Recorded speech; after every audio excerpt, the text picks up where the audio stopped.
Pixel 10 was launched just a few days ago, and yes, I know, it's a bit late for the opinion and review. Well, better late than never, right? It is part of a wonderful lineup of brothers, but the 10 stands out due to its cheap price and big features.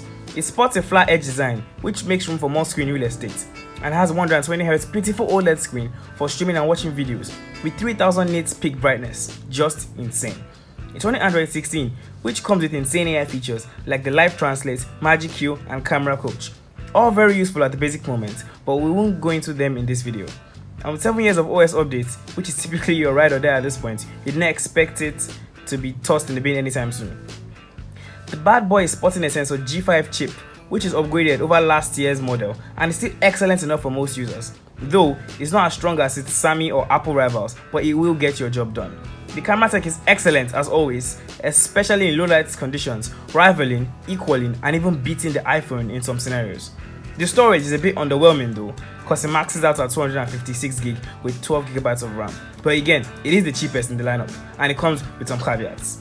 It does cost $799. Yes, I said cheap was relative.